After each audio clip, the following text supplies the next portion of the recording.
हरे कृष्णा। आप सभी का हार्दिक स्वागत है। और आज का सत्र हमारे पिछले सत्र से जुड़ा हुआ है। पिछले सत्र में हमने सीखा था कि प्रार्थनाएं और उनकी शक्ति क्या होती है। आज के सत्र में हम समझने का प्रयास करेंगे कि अगर हमें अपनी आखिरी प्रार्थना करनी हो तो वो कैसी होना चाहिए। भगवत गीता और श्रील प्रभुपाद अपने तात्पर्य में और अपने लेक्चर रूम कन्वर्सेशन के आधार पे हमें क्या समझाते हैं। तो ये बहुत ही महत्वपूर्ण सत्र है, क्योंकि ये एक बात है जो हम सबको एक न एक दिन करनी पड़ेगी।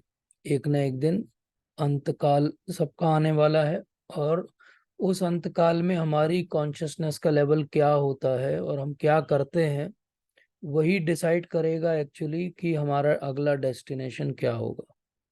और अगर हम भारत में रहते हैं तो हमने सबने सुना ही है कि अंत में व्यक्ति की जो चेतना का स्तर होगा वही उसके अगले जीवन का पड़ाव जो है वो निर्धारित करेगा। तो ये अल्टीमेट गोल ऑफ लाइफ क्या होना चाहिए। अगर हम साधारणतः बात करें तो अलग अलग तरह के फिलोसोफर्स, अलग अलग तरह के लोग, भौतिकतावादी, सबका अपना अपना इसके बारे में मत होगा। भौतिकतावादी व्यक्ति कहेगा कि अल्टीमेट गोल जीवन का क्या है, कि मैं अपने मटेरियली जो इस स्थिति में पैदा हुआ था, मरते समय में उससे बेहतर स्थिति में अगर हूँ, मतलब मैंने अपने जीवन में कुछ तो प्राप्त किया है। अगर कोई फिलोसोफर होगा तो वो कहेगा कि अगर मैंने दुनिया का जितना ज्ञान संभव था अगर अपने पास एकत्र कर लिया है तो मैं सक्सेसफुल रहा जीवन में। और इसी प्रकार से कोई ध्यानी कहेगा कि मेरा ध्यान अगर अंत में भगवान पे लगा और मैं इच्छा मृत्यु को प्राप्त किया मैंने अपने हिसाब से उत्तरायण के समय, तो मैं उस जीवन में सक्सेसफुल हो गया। लेकिन अगर हम भक्त के स्तर पे बात करें तो भक्त के स्तर पे हमारी पूरी जीवन शैली कैसी रही और हमें अंत में उसका क्या लाभ हुआ या नहीं हुआ, केवल एक ही होता है।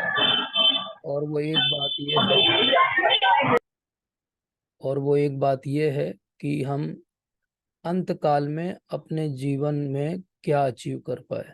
तो इस बात को ध्यान से समझने का आज हम प्रयास करेंगे। ये बहुत ही गूढ़ विषय है और इसको बहुत ध्यान से आप समझेंगे और महत्वपूर्ण तथ्यों को अगर लिखेंगे तो ज़्यादा बेहतर होगा। तो भगवान कहते हैं 8वें अध्याय में, पूरा लगभग 8वां अध्याय इसी कॉन्सेप्ट को डेवलप कर रहा है। और भगवान 8वें अध्याय में कहते हैं कि अंत काले च मामेव स्मरण मुक्ता कलेवरम यह प्रयाति समद्भावम याति नास्ति अत्र संशय। तो भगवान पहले एक कॉन्सेप्ट देते हैं और वो कॉन्सेप्ट ये देते हैं कि अंत काले च मामेव स्मरण मुक्ता कलेवरम। कलेवरम अर्थात ये शरीर। शरीर को छोड़ते वक्त व्यक्ति जो याद करता है अंत काले च मामेव, वो उसको मिलता है। इस कॉन्सेप्ट को वो डेवलप करते हैं 8.5 8.6 में, भगवत गीता के 8 चैप्टर में। और वो ये कहते हैं कि अंत में जो व्यक्ति जो कुछ भी याद करेगा ना, वो उसको मिलेगा। तो वहां पे वो कॉन्सेप्ट क्या दे रहे हैं, वो पहले ये बताते हैं कि देखो अंत में अगर वो मुझे याद करेगा तो मुझे यह प्रयाति समद भावम, मेरे भाव को प्राप्त करेगा।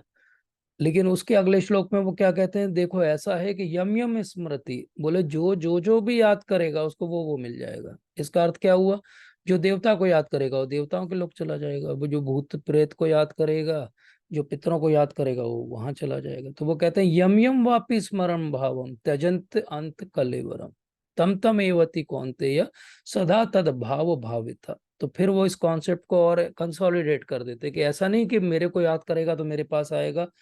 तो बोले बाकी उन सब का क्या जो आपको याद नहीं करेंगे, बोले जो जिसको याद करेगा, मरते वक्त कोई कुछ तो याद करेगा, जो जिसको याद करेगा उसको वो मिलेगा। वो अपना पेट एनिमल याद करेगा तो उसकी अगली योनि वो एनिमल की होगी। वो जो कुछ याद करेगा, अब टेक्निकल बात क्या है, कौन क्या याद करेगा। अरे भाई वो वही याद करेगा जिससे उसके पूरे जीवन में लगाव रहा है। अंत में क्या याद आएगा, वही याद आएगा जिससे सबसे ज्यादा हमारा लगाव रहा है। अब जब व्यक्ति की मृत्यु हो जाती तो क्या कहा जाता है, राम नाम सत्य है। तो मृत्यु के बाद जब वो अब सुनने लायक स्थिति में नहीं बचा है, तब उसको ये सुनाना कि राम नाम सत्य है। अगर ये जीवन में उसको समझाया जाता कि राम नाम ही केवल सत्य है, सत्य अर्थात सर्वदा विद्यमान है, शाश्वत है, और बाकी कुछ भी इस भौतिक संसार में शाश्वत नहीं है, तो कितना अच्छा होता। लेकिन हमें कब सुनाया जाता है? जब हम नहीं रहते इस संसार में। जब हम नहीं है तो हम उस बात को सुन के क्या हम क्रियान्वित कर पाएंगे उसको? हम तो कुछ और ही याद करके तब तक जा चुके होते हैं। इसलिए ये पहला जो बात है हमने अभी तक सत्र में समझा वो ये है कि लास्ट प्रेयर क्यों इम्पोर्टेंट है। लास्ट प्रेयर इसलिए इम्पोर्टेंट है कि जो आप याद करोगे वैसे आप बनोगे। तो अंत में अगर आपकी प्रेयर भगवान के लिए होगी तो आप भगवान को याद करोगे, तो भगवान को याद करोगे तो भगवान के धाम जाओगे। अब जब हम ऐसा सुनते हैं तो हमको बहुत ज्यादा डर लगता है। डर ये लगता है कि क्या पता मुझे याद आएगा कि नहीं आएगा, क्या मैं उन थोड़े से लोगों में हो रहूंगा। जैसे कोई एंट्रेंस एग्जाम होता है तो हम देते हैं तो सोचते हैं क्या मेरा सिलेक्शन हो जाएगा, क्या मेरी रैंक अच्छी आ जाएगी। तो ये क्या है, ये उसी प्रकार से हमको यहाँ भी लगता है, क्या मैं सच में कुछ प्राप्त कर भी पाऊंगा कि अंत में मेरा ये मनुष्य जीवन भी पिछले जीवनों के जैसे व्यर्थ चला जाएगा। अब हमको कैसे मालूम कि पिछले जन्म हमारे व्यर्थ चले गए? हमको इसलिए मालूम है क्योंकि अगर व्यर्थ नहीं गए होते तो हम यहाँ नहीं बैठे होते। हम सब यहाँ बैठे हैं मतलब हमारे पिछले सारे जन्म व्यर्थ ही गए हैं, तभी हम यहाँ बैठे। तो इस से आगे बढ़ते हैं तो अगला प्रश्न उठता है कि ठीक है, हमने समझ लिया कि अंत में भगवान को याद करना जरूरी है क्योंकि अंत काले च मामे वो स्मरण मुक्ता कलेवरम। लेकिन हमारी आखिरी प्रेयर कैसी होनी चाहिए और उसकी प्रोसेस क्या होनी चाहिए, उसके लिए क्या साध्य है और क्या साधना है? क्योंकि एक बात याद करिए और याद रखिए हमेशा के लिए कि भगवान को एक चीज बहुत प्रिय है। और वो चीज क्या है? भगवान को सरप्राइजेस बहुत प्रिय है। इसका अर्थ क्या हुआ? इसका अर्थ ये हुआ कि भगवान ने हमें सब कुछ दे दिया है लेकिन हमारी एक्सपायरी डेट हमारी बताई नहीं है उन्होंने। तो क्योंकि एक्सपायरी डेट हमारी हमें पता नहीं है तो वो सरप्राइज किसी भी दिन कभी भी किसी के साथ भी होगा।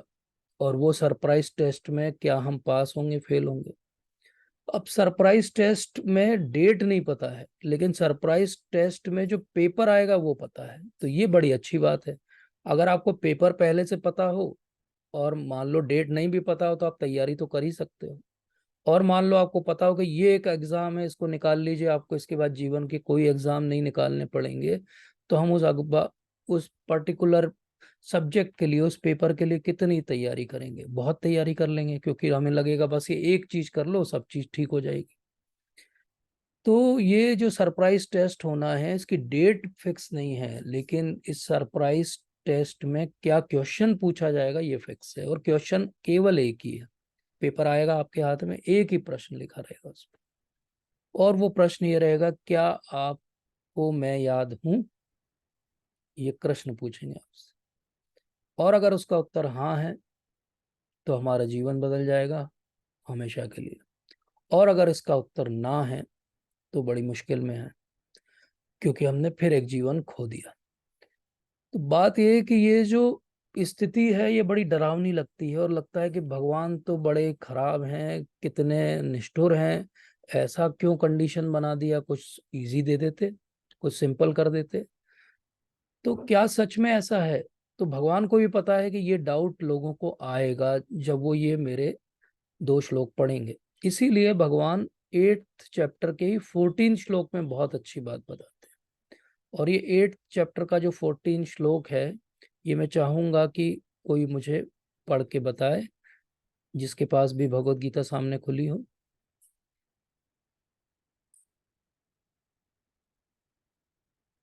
कोई पढ़ना चाहते हैं? हरे कृष्ण प्रभु जी। हाँ प्रभु जी। यस, पढ़िए प्रभु जी, पढ़िए। अनन्यचेताः सततं यो मां स्मरति नित्यशः तस्याहं सुलभः पार्थ नित्ययुक्तस्य योगिनः। हरे कृष्ण प्रभु। हरे कृष्ण प्रभु जी, थैंक यू। कोई और पढ़ना चाहेंगे? हरे कृष्ण प्रभु जी। जी प्रभु जी, पढ़िए। अनन्य चेता सततम यह माम स्मृति नित्यस नित्यस तस्या स्वरूपा। हाँ।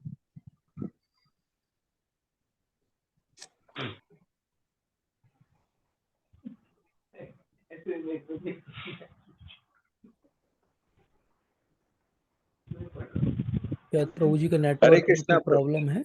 जी नीलेश हरे प्रभु कृष्ण जी। प्रभु। जी पढ़िए प्रभु जी। हरे कृष्ण प्रभु जी। जी पढ़िए।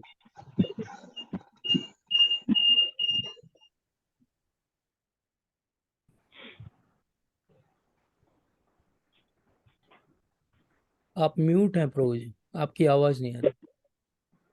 हरे कृष्ण प्रभु जी। जी प्रभु जी पढ़िए। अनन्य चेता सततम सततम यो मा स्मृति नित्यस्य तस्याम सुलभ पार्थ नित्य युक्तस्य योगिना। थैंक यू प्रभु जी। एक हैंड और रेज दिख रहा है मुझे, माता जी पढ़िए। हरे कृष्ण प्रभु जी, धन्यवाद। जी धन्यवाद, प्रणाम। अनन्य चेतः सततं यो मां स्मरति नित्यशः तस्याहं सुलभ पार्थ नित्ययुक्तस्य योगिनः। Thank you. एक और हैंड रेज है। हरे कृष्णा प्रभु। जी पढ़िए प्रभु। अनन्य चेता सततम यो माम स्मृति नित्यसा तस्याहं सुलभ पार्थ नित्य युक्तस्य योगिना। Thank you Prabhu ji, thank you so much. माता जी आप पढ़ेंगी? जी प्रभु जी, दंडवत जी प्रणाम। धन्यवाद प्रणाम। जी अनन्य चेता सततं यो मां स्मृति नित्यसाः तस्याहं सुलभ पार्थ नित्ययुक्तस्य योगिनः। Thank you Hare so much. Krishna. Hare Krishna. तो भगवान ने यहाँ बहुत ही महत्वपूर्ण बात कही है हमें। कोई हिंदी में इसका ट्रांसलेशन पढ़ना चाहेगा? जी प्रभु जी। 8.14। जी प्रभु जी पढ़िए। हे अर्जुन, जो अनन्य भाव से निरंतर मेरा स्मरण करता है उसके लिए मैं सुलभ हूँ, क्योंकि वह मेरी भक्ति में प्रवृत्त रहता है। Hare Krishna Prabhu ji. Hare Krishna. Thank you Prabhu ji, thank you so much. तो भगवान ने बहुत अच्छी बात बोली। भगवान ने क्या बोला? हे अर्जुन, जो अनन्य भाव से निरंतर मेरा स्मरण करता है उसके लिए मैं सुलभ हूँ, क्योंकि वह मेरी भक्ति में प्रवृत्त रहता है। तो अभी तक हमको क्या लग रहा था जब हमने 8.5 8.6 पढ़ा था कि भगवान को अंत में याद करना तो बड़ा मुश्किल कार्य है और शायद ही हमसे हो पाएगा इस जन्म में। लेकिन यहाँ पे भगवान ने हमें दिलासा दिया है और हमें एनकरेज किया है। उन्होंने एक शब्द यूज किया यहाँ, सुलभ। सुलभ का अर्थ होता है बहुत आसानी से जो उपलब्ध हो। ऑल्दो अगर हम याद करें और हमने अगर भगवत गीता एक बार भी ध्यान से पढ़ी हो तो हमें याद आएगा कि स महात्मा दुर्लभ, ऐसा भगवान एक जगह कहते हैं कि ऐसा महात्मा बहुत दुर्लभ होता है जो मेरे तक आता है। लेकिन यहाँ क्या कह रहे हैं भगवान? यहाँ वो कह रहे हैं कि मैं तो बहुत सुलभ हूँ। तो अब ये हम बात को समझेंगे कि ये क्या बात है कि एक तरफ भगवान कहते हैं ऐसा महात्मा दुर्लभ है, दूसरी तरफ वो कहते हैं कि मैं सुलभ हूँ। एक तरफ वो कहते हैं कि जो अंत में मुझे याद करेगा वही मेरे पास आएगा, और फिर उसके बाद फिर कहते हैं कि निरंतर मेरा स्मरण करो तो मैं उसके लिए सुलभ हूँ। तो ये बात क्या है? तो इसी के अगले श्लोक में भगवान फिर कहते हैं कि माम उपेत्य पुनर्जन्म दुखालयम अशाश्वतम नापुवंती महात्मानम समसिद्धिम परमाम गता। मुझे प्राप्त करके महापुरुष जो भक्ति के योगी हैं वो कभी भी इस दुखालय अशाश्वतम स्थान पे नहीं लौटते। क्यों? क्योंकि समसिद्धि परमाम गता, क्योंकि उनको परम सिद्धि मिल चुकी है। तो इसका अर्थ क्या हुआ? जो सिद्धियों की सबसे परम सिद्धि है वो क्या है? सिद्धियों की परम सिद्धि बहुत स्पष्ट है, भगवान का निरंतर भाव से स्मरण करना है। और जो ऐसा करता है उनके लिए भगवान सुलभ है। तो इसीलिए भगवान ने क्या बोला? अनन्य चेता सततम यो माम स्मृति नित्यशः तस्याहम सुलभ पार्थ नित्य युक्तस्य योगिनः। इस श्लोक का एक एक शब्द महत्वपूर्ण है और ये श्लोक हमको न केवल होप देता है, हमें एक रास्ता भी दिखाता है कि किस रास्ते से हम भगवान को याद कर पाएंगे। और हम सब जो नाम जप कर रहे हैं, जो साधना भक्ति कर रहे हैं, शिल प्रभुपाद के अनुगत्य हैं, गुरु महाराज के अनुगत्य हैं, उनके लिए ये श्लोक को बहुत अच्छे से समझना आवश्यक है। तो हम पहले शब्द को लेते हैं, अनन्य चेता।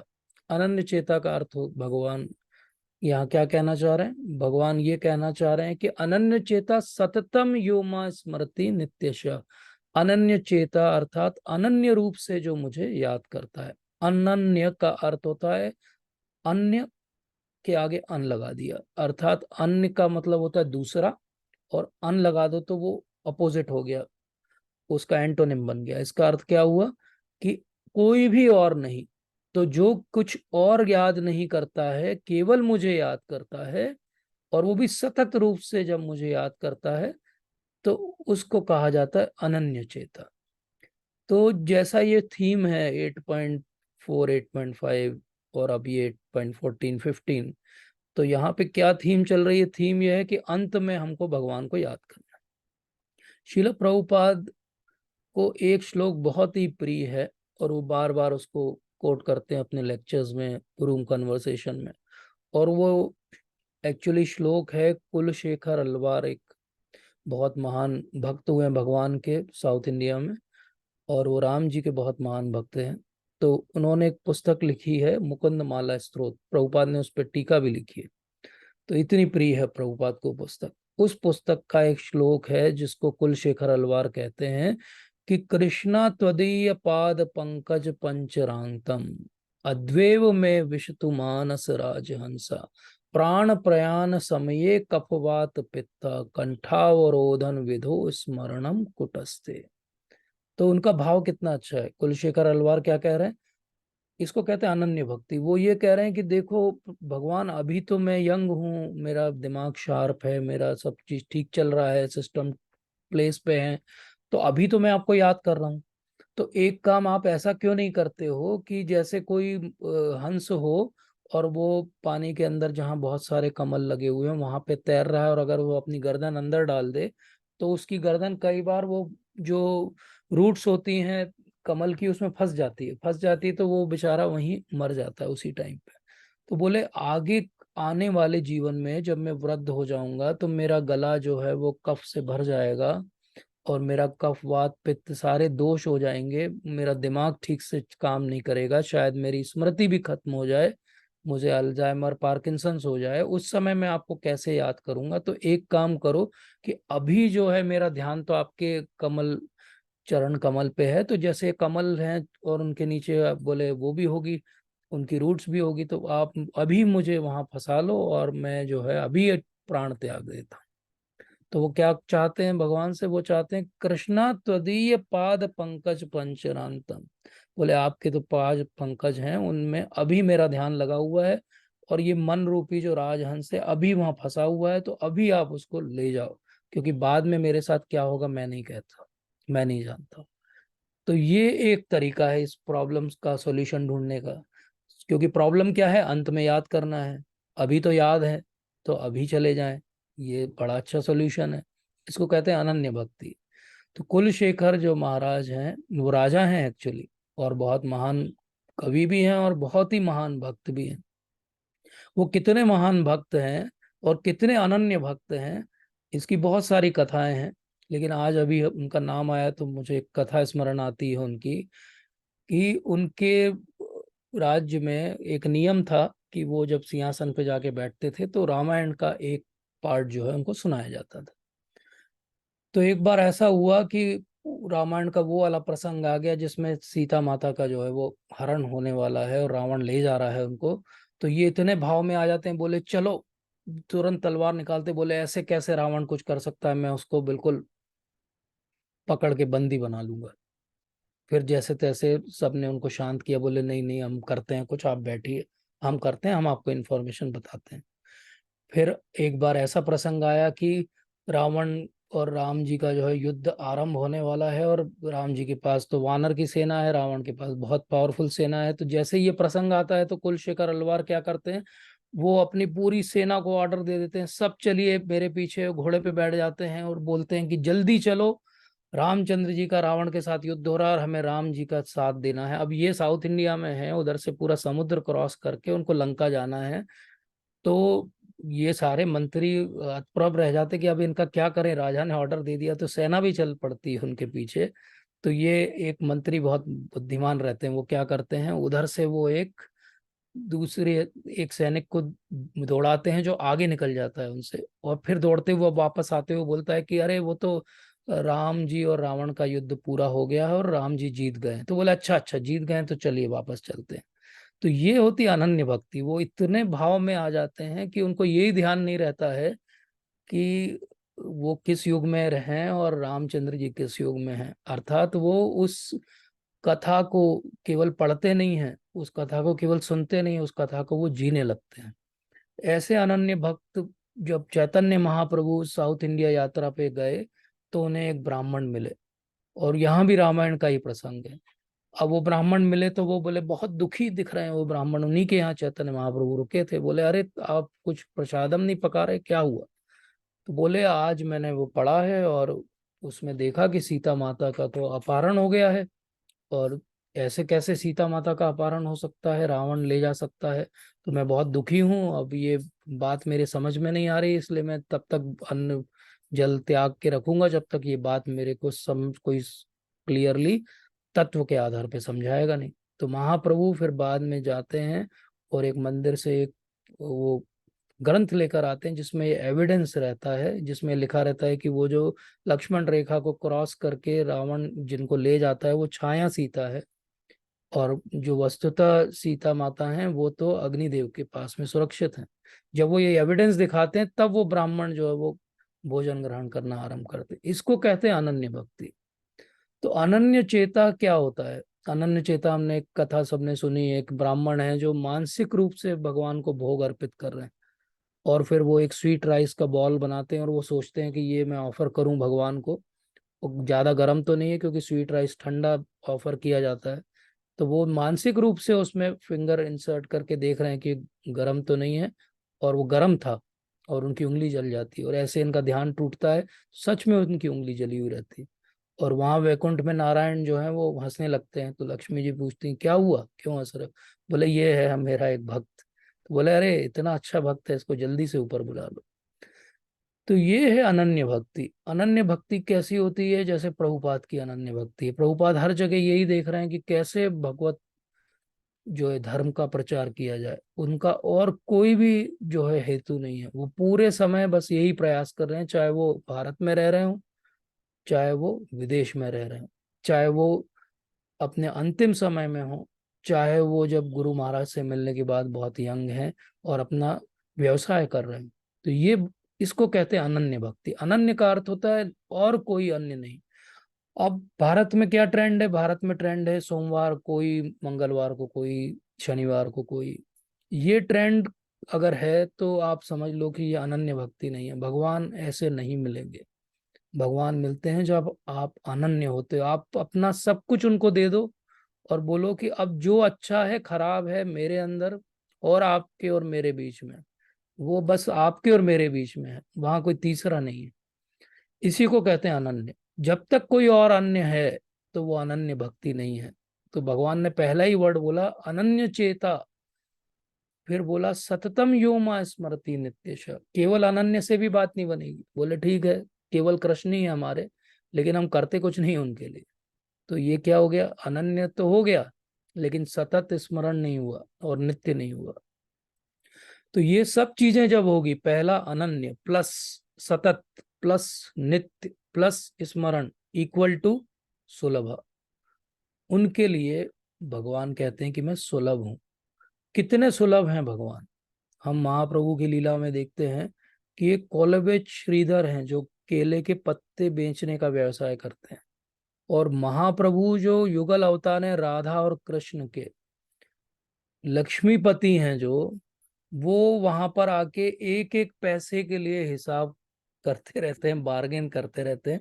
बोले ये तुम ज्यादा पैसे मांग रहे हो, उसके ये 2 पैसे का नहीं है, 1 पैसे का होना चाहिए। अब इमेजिन करिए वो लक्ष्मीपति, उनको क्या एक आध पैसे की, हम भी कभी एक आध पैसे के लिए किसी से बार्गेन ना करें आज, और भगवान वहां बैठ के उनसे बार्गेन कर रहे हैं। कितने सुलभ भगवान हैं कि वो श्रीधर के घर पे चले जाते हैं, उनकी दुकान पे चले जाते हैं। उनका दुकान घर एक ही चीज है। क्यों श्रीधर उनको प्रिय है? क्योंकि श्रीधर भी अनन्य भक्त है।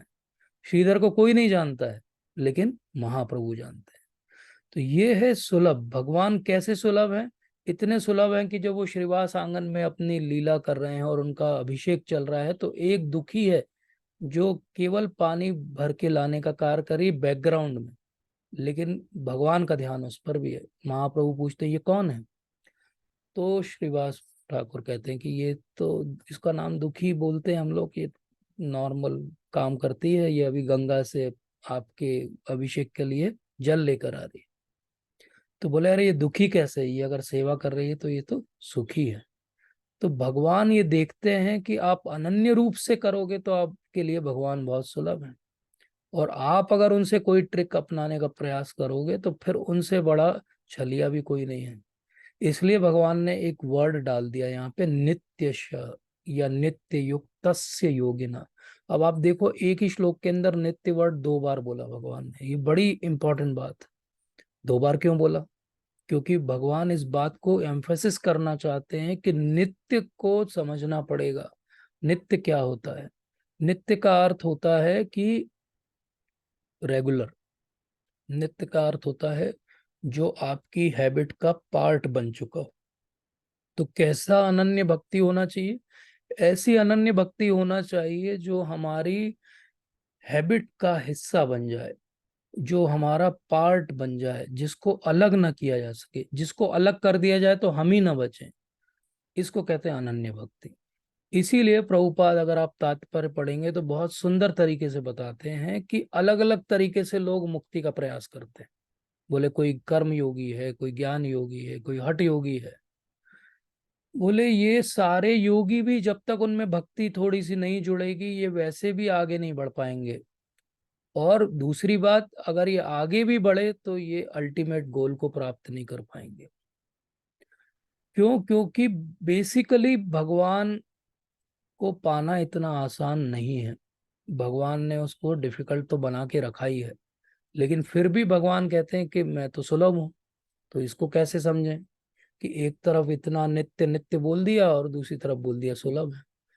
तो ऐसा इसलिए बोला, हमारे आचार्यगण समझाते हैं कि एक्चुअली ये जो चीज भगवान मांग रहे हैं हमसे, अनन्य भक्ति, नित्य रूप से भक्ति, नित्य रूप से स्मरण, सतत स्मरण, ये हमारे अंदर ऑलरेडी है। हमको केवल उसको अनकवर करना है। और ये बड़ी बात है जिसको समझना है। क्योंकि हम भौतिक जीवन में जीते जीते जीते जीते क्या सोचने लगते हैं कि जब तक मैं कुछ करूंगा नहीं तो कुछ होगा नहीं। मतलब मेरे करने से ही सब चीज होती है। और यहाँ पे हमको भक्ति में क्या समझना है कि भगवान की कृपा से सब कुछ होती है। तो जिस दिन हम बस ये बात समझ लें कि मेरे करने से भक्ति नहीं होती है, भगवान की कृपा से मेरी भक्ति होती है, अर्थात मेरी भक्ति का इंजन कौन चला रहे हैं? भगवान चला रहे हैं। अगर ये बेसिक सी बात हमारे समझ में आ जाए, किसी दिन फिट हो जाए, सडनली हो सकती है किसी भी दिन किसी के भी जीवन में। और जिस दिन ये समझ में आ जाए कि मेरे करने से कुछ नहीं हो रहा है, भगवान की कृपा से मैं भक्ति कर पा रहा हूँ, तो नित्य रूप से भी भक्ति करने में कोई मुश्किल नहीं होगी। जैसे हम देखते हैं कि हम उदाहरण लें, बहुत सारे उदाहरण ले सकते हैं। जैसे नारद मुनि इतने सारे लोगों को मिले। नल कुबेर मणिग्रीव का ही उदाहरण ले लेते हैं। नल कुबेर मणिग्रीव क्या है? वो तो कुबेर के लड़के हैं, बहुत ज्यादा ऑपुलेंस में है, ऐश्वर्य में है, आराम से जीवन जी रहे हैं, पार्टी कर रहे हैं, क्लब जा रहे हैं। और सडनली उनको नारद मुनि मिलते हैं और वो उनको दे देते हैं शराब। अब शराब क्या दे दिया उन्होंने? कि रहो आप हजारों साल तक पेड़ बन के खड़े रहो और वहीं पे भगवान अपनी लीला करेंगे और फिर आपका उद्धार भी करेंगे, तब तक वहीं पेड़ बन के खड़े रहो। तो अपेरेंटली ऊपर से देखें तो हमको क्या लगता है कि नल कुबेर और मणिग्रीव के साथ तो बेचारों के साथ बड़ा बुरा हुआ, कितना बढ़िया एंजॉय कर रहे थे वो लाइफ। लेकिन अगर हम उसको अच्छे से पढ़ें, उस पूरे सेक्शन को भागवतम से, तो आप हमें समझ में आएगा कि जब वो आखिरी में उनका डिलीवरेंस हो गया, तो जब वो प्रेयर कर रहे हैं भगवान से, तब वो क्या कहते हैं? तब वो कहते हैं कि हम जा तो रहे हैं अपने ही पिताजी के पास, अपने ही घर पे, लेकिन अब हम आपकी भक्ति करेंगे। तो ये क्या हुआ? ये भक्तों की और भगवान की कृपा ही थी जिससे उनको भक्ति मिली, क्योंकि वो तो पार्टी एनिमल्स थे। उनका तो कोई चांस नहीं था कि उनको भक्ति मिलती। तो ये जो भगवान कह रहे हैं कि नित्य रूप से युक्त होना पड़ेगा, नित्य रूप से युक्त अर्थात निरंतर रूप से युक्त होना पड़ेगा। अब यहाँ पे ही आके सारी प्रॉब्लम आ जाती है। बोले ठीक है, जब हम नाम जप कर रहे हैं तो हम याद कर सकते हैं भगवान को, जब हम कथा सुन रहे हैं तब याद कर सकते हैं अगर नींद ना आ रही हो। हम बाकी समय कोशिश करके ग्रंथों का अध्ययन करके भगवान को याद कर सकते हैं, लेकिन जब हम अपने रूटीन एक्टिविटीज कर रहे हैं, जीवन के कार्य कर रहे हैं, तब हम भगवान को कैसे याद करें? तो उसके लिए एक सूत्र है, उसको प्रभुपाद बताते हैं, और वो क्या है कि आप सेवा से ही स्मरण कर सकते हो। अगर आपने भगवान के लिए कोई सेवा नहीं ले रखी है तो आप उनका स्मरण नहीं कर पाओगे। सतत रूप से स्मरण तभी होगा जब सेवा होती है। और इसका उदाहरण क्या है? इसका उदाहरण हम देखते हैं, भौतिक एक एग्जाम्पल लेते हैं। कि मान लीजिए एक छोटा सा बच्चा, एक इन्फेंट है कुछ महीने का, और उसकी एक मदर है। अब बच्चा बेडरूम में सो रहा है, तो माँ जो है वो घर का काम कर रही है, लेकिन वो अगर किचन में भी है या वो कुछ और भी कार्य कर रही है, तो भी उसका ध्यान कहाँ पर है? नित्य रूप से उसको बच्चे का ध्यान है। बाकी सब कार्य कर रही है वो, लेकिन नित्य रूप से उसको किसका ध्यान है? बच्चे का ध्यान है। मान लो वो थोड़ा सा और बड़ा हो जाए, वो और अभी भी डिपेंडेंट टाइप की एज में ही हो, और वो मदर जो है वो जॉब पर भी जाने लगे, तो भी उसका नित्य रूप से ध्यान क्या है? नित्य रूप से ध्यान उसका कहाँ पर है? बच्चे में ही है। चाहे वो बहुत बड़ी ऑफिसर हो, चाहे वो बहुत ही बड़ी कोई जिम्मेदारी वाली ओहदे पर हो, जहाँ पर उसको बहुत सारी मीटिंग्स लेनी हो, बहुत सारे बड़े बड़े निर्णय लेने हो, लेकिन फिर भी उसका नित्य रूप से ध्यान कहाँ है? अगर उसको उसके ब्रेन को खोला जाए और एनालिसिस किया जाए वेव्स का, तो आपको पता चलेगा कि एक बैकग्राउंड में एक पिक्चर चली रही है उसकी, और वो उस बच्चे की पिक्चर है। उसके आगे सब कुछ चल रहा है, लेकिन बैकग्राउंड में पूरे समय एक ही चीज चल रही। अब ऐसा कैसे हो रहा है कि उस माँ को उस बच्चे का इतना ज्यादा ध्यान रहता है, पूरे समय ध्यान रहता है? क्या वो उसके लिए कोई प्रयास करती है? क्या वो कोर्स अटेंड करती है कोई, कि कैसे याद किया जाए? क्या वो कुछ करती है? नहीं, वो कुछ नहीं करती है। केवल उसकी एक भावना है कि ये बच्चा मेरे ऊपर निर्भर है, और दूसरी भावना है कि इसकी सेवा मुझे करनी है, क्योंकि ये मेरे ऊपर आश्रित है। क्या उसको किसी और बच्चे का ध्यान आता है? पड़ोस में भी हो सकता है उसी एज का एक और बच्चा हो, लेकिन क्या उसको वो याद करती है? नहीं, उसको तो वो जब सामने देखती तभी याद करती, लेकिन अपने बच्चे को वो हमेशा याद करती है। तो ये उदाहरण है जो हमारे आचार्यगण देते हैं कि सेवा से स्मरण कैसे आता है। सेवा से स्मरण वैसे ही आता है जैसे एक बच्चे का ध्यान माँ को हमेशा रहता है। तो अब भगवान ने क्या बोला? अनन्य चेता सततम यो माम स्मृति नित्यशः। तो अनन्य रूप से मेरा ध्यान करना है, सतत रूप से, नित्यशः क्या करना है? अगर आप ऐसा करोगे तो तस्या हम सुलभ पार्थ, ऐसे व्यक्ति के लिए मैं बहुत सुलभ हूं पार्थ, और वो नित्य युक्त रहेगा, वो एक योगी बन जाएगा। अब यहाँ पे एक और शब्द दो बार आया।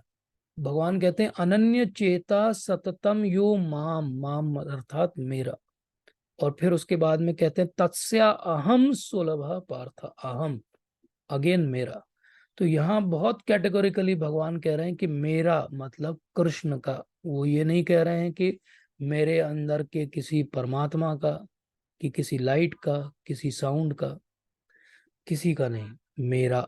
तो बहुत क्लियरली भगवान कह रहे हैं कि मेरा। अब ये भी प्रश्न उठ सकता है कि एक भगवान है और करोड़ों भक्त हैं। अब ये करोड़ों भक्त अनन्य रूप से उनको याद कर रहे हैं। अब भगवान का प्रोसेसिंग पावर कितना है? क्या वो सबकी बात सच में सुनते हैं? क्या ऐसा तो नहीं होगा कि मेरा तो सिग्नल ही नहीं पहुंचेगा उन तक, मेरी बात ही नहीं पहुंचेगी, क्योंकि मैं तो कोई बहुत अच्छा भक्त नहीं हूँ, और मेरी बात क्यों सुनेंगे? वो तो बिजी व्यक्ति हैं। तो ऐसा नहीं है। भगवान इसीलिए दो बार माम कह रहे हैं, आम कह रहे हैं। बोले मैं उसके लिए सुलभ हूँ पार्थ। कोई आवश्यकता नहीं कि वो बहुत बड़ा, बहुत एडवांस, बहुत फेमस डिवोटी हो, क्योंकि हर भक्त के साथ भगवान का जो इंटरेक्शन है वो बहुत यूनिक है। इसका अर्थ क्या हो गया? हम सब आत्मा हैं, और हम आत्मा के रूप में जब अपने स्वरूप को सिद्ध करेंगे, तो हम सबका भगवान के साथ एक यूनिक अंडरस्टैंडिंग और रिलेशन है, जिसको हम आज एक्सपीरियंस नहीं कर रहे हैं, लेकिन एक दिन जरूर करेंगे। जैसे इसका उदाहरण, बहुत सारे उदाहरण ले सकते हैं इस चीज को भी समझने के लिए। जैसे महाभारत में चलते हैं। महाभारत में हमने देखा कि विदुर का और भगवान श्री कृष्ण का एक अलग ही तरह का भाव है और इंटरेक्शन है। भगवान श्री कृष्ण का पांडवों के साथ अलग तरह का भाव है, भीष्म पितामह के साथ अलग है, शिशुपाल और दुर्योधन के साथ, शकुनी के साथ कुछ अलग है। आदान प्रदान सबके साथ है, लेकिन विदुर के साथ कैसा आदान प्रदान है कि भगवान बार बार उनके घर पे आना चाहते हैं। कोई ना कोई कारण बना के वो जब भी आते हैं हस्तिनापुर, तो उनके घर में जरूर पधारते हैं और प्रसाद लेते हैं। 56 भोग छोड़ के वो उनके यहाँ साधारण सा भोज लेने के लिए आते हैं। क्यों आते हैं? क्योंकि उनका एक यूनिक रिलेशनशिप है। जैसे हम देखते हैं सुदामा के केस में, सुदामा का भी एक यूनिक रिलेशनशिप है भगवान। वो तो देना ही नहीं चाहते हैं जो वो लेकर आए हैं मांग कर भगवान के लिए, लेकिन भगवान उनसे वो पोटली छीन लेते हैं और मुट्ठी भर खा लेते हैं। वो राजा हैं, उनके लिए किसी चीज की कमी नहीं है, लेकिन वो एक यूनिक रिलेशनशिप को निभा रहे हैं। इन्हीं सब बातों से भगवान हमें समझाते हैं कि तस्याहम सुलभ पार्थ, जैसे मैं एक सुदामा के लिए सुलभ हूँ, जैसे मैं एक विदुर के लिए जो दासी का पुत्र है सुलभ हूँ, जैसे मैं पांडवों के लिए जिनका निर्वासन हो चुका है उनके लिए सुलभ हूँ, जैसे मैं द्रौपदी जिसका अपमान हो रहा है उसके लिए मैं सुलभ हूँ, ऐसे ही मैं आपके लिए भी सुलभ हूँ। मैं हर किसी के लिए सुलभ हूँ जो अनन्य चेता सततम यो माम स्मरति नित्यश। गलती कमी भगवान की तरफ से नहीं है, गलती और कमी हमारी तरफ से है। इसीलिए प्रभुपाद इस परपट की लास्ट लाइन में कहते हैं कि बड़े आग्रह से जप करना है, बहुत आग्रह से हमें जप करना पड़ेगा। वो आग्रह क्या है? वो आग्रह ये नहीं है कि हमें भगवान चाहिए, वो आग्रह ये है कि क्या मैं अनन्य रूप से आपका बन रहा हूं, क्या मैं अनन्य रूप से सच में आपको चाहता हूं, और अगर मैं ऐसा हो रहा हूं तो भगवान मुझे ध्यान देंगे, ये 100% है, इसमें कोई डाउट करने की जरूरत नहीं, क्योंकि हजारों लाखों लोगों पे उन्होंने ध्यान दिया है, तो वो अपनी बात से पीछे नहीं हटेंगे, वो हम पे भी ध्यान देंगे। लेकिन ऐसा समझिए कि अगर भगवान को अट्रैक्ट करना है तो जैसे साधारण भौतिक जीवन में अगर किसी को किसी व्यक्ति को अट्रैक्ट करना हो तो वो अच्छा सा ड्रेस होता है, कुछ ज्वेलरी पहनता है, कुछ सचता है, तो सामने वाला अट्रैक्ट हो जाता है। अगर भगवान को हमें अट्रैक्ट करना है तो हमें भी ज्वेलरी पहननी पड़ेगी, और वो ज्वेलरी क्या है? वो है सहिष्णुता, विनम्रता। ये ज्वेलरी है, ये वो ज्वेलरी है जिससे भगवान अट्रैक्ट होते हैं। सतत कीर्तन की ज्वेलरी, इससे भगवान अट्रैक्ट होते हैं। जैसे हम रूप गोस्वामी की अगर कथा पढ़ें तो रूप गोस्वामी को कहा जाता है कि वो चैतन्य महाप्रभु के मनोभिष्ट को जानते हैं। तो जब वो मनोभिष्ट को जानते हैं तो स्वरूप दामोदर चैतन्य महाप्रभु से पूछते हैं कि कैसे ऐसा है कि रूप गोस्वामी आपके मनोभिष्ट को जानते हैं। महाप्रभु फिर से उन्हीं से प्रश्न पूछ लेते हैं कि तुम ही बताओ स्वरूप, क्या है ऐसा, ये कैसे मेरे मनोभिष्ट को जान लेता है? तो स्वरूप दामोदर उत्तर देते हैं कि ये जो रूप गोस्वामी की नम्रता है ना, इस कारण ही आपके मनोभिष्ट को जानते हैं। तो ये जो नम्रता है, सहिष्णुता है, ये जब तक हमारे अंदर नहीं आएगी हम सतत रूप से सेवा भगवान की कर ही नहीं सकते। इम्पॉसिबल है, ये लिखा हुआ है। हमारी सेवा कब सतत होगी? जब हमारे अंदर सहिष्णुता होगी। अर्थात इसको कैसे समझे? मान लो एक हम ग्रुप में रह रहे हैं और हम सहिष्णु नहीं है, भक्तों का संग है वो, और अगर हम सहिष्णु नहीं है तो हमारी सेवा चलेगी क्या? हम थोड़े दिन में भक्तों का संग छोड़ के चले जाएंगे, तो हमारी सेवा कैसे होगी?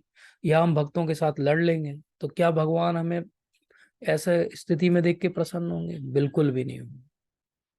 तो इसीलिए महाप्रभु क्या कहते हैं? तृणादपि सुनीचेना तरोरिवा सहिष्णुना अमानीना मान देना कीर्तनीय सदा हरि। कीर्तनीय सदा हरि आखिरी पार्ट है इस श्लोक का, उसके पहले तृणादपि सुनीचेना। तो तृणादपि सुनीचेना बनेंगे, अमानीना मान देन बनेंगे, तो हम सदा हरि का कीर्तन करेंगे, उल्टा नहीं होने वाला है। इसीलिए हम कहते हैं कि सतत रूप से हमारा ध्यान क्यों नहीं लगता? हमारा ध्यान सतत रूप से इसीलिए नहीं लगता है क्योंकि हमारा ध्यान तो कहीं और है, हम तो असहिष्णु हैं, तो हमारा ध्यान तो किसी से लड़ने में है, हमारा ध्यान तो किसी और की गलतियां ढूंढने में है।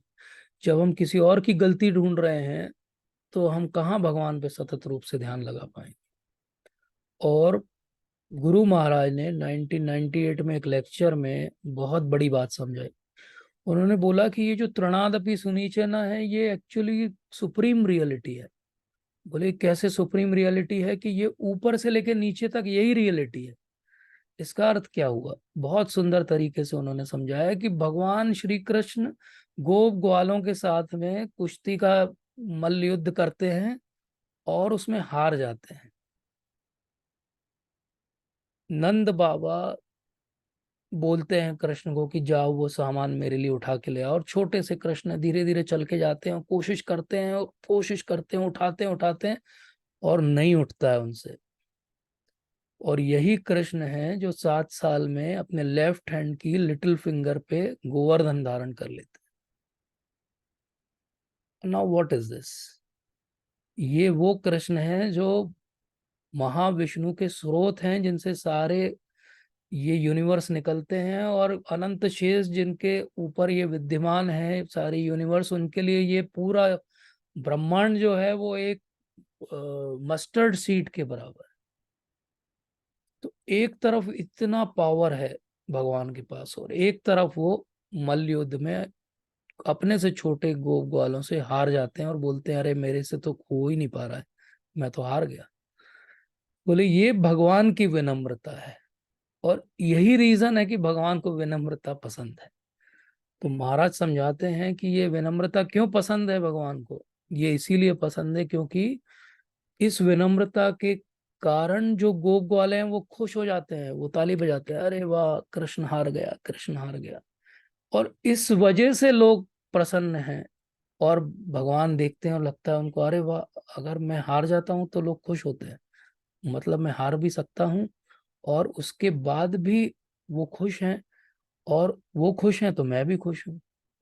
तो ये होती है अनन्यता। भगवान की अनन्यता कितनी है? भगवान की इतनी अनन्यता है कि हम किसी भी योनि में चले जाएं, परमात्मा के रूप में वो हमको एक क्षण के लिए भी छोड़ते नहीं है। और कभी आप देखिए परमात्मा का फोटो कैसा रहता है, खड़े रहते हैं, 4 हाथ हैं उनके और खड़े रहते हैं पूरे टाइम।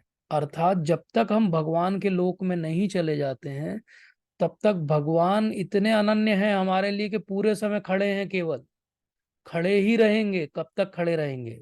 जब तक हम भगवान के धाम नहीं चले जाएंगे। ये अनन्यता भगवान की अनन्यता हमारे लिए। तो इसीलिए कहते हैं कि ये सतत जो स्मरण है ना, वो केवल भक्त कर रहा है भगवान के लिए, ऐसा नहीं है। भगवान तो सतत रूप से हमारा स्मरण कर रहे हैं कि ये जीव कब मेरी तरफ मुड़ेगा और मेरी तरफ देखेगा। और इसीलिए ये बात समझना है कि अनन्यता केवल इतनी सी बात नहीं है। अनन्य मतलब हाँ भगवान का नाम है वो हमेशा याद रखना है, ठीक है, यही अनन्यता है? नहीं, ये अनन्यता नहीं है। अनन्यता ये है कि भगवान मुझे अनन्य रूप से याद कर रहे हैं, इसको याद रखना, ये अनन्यता है।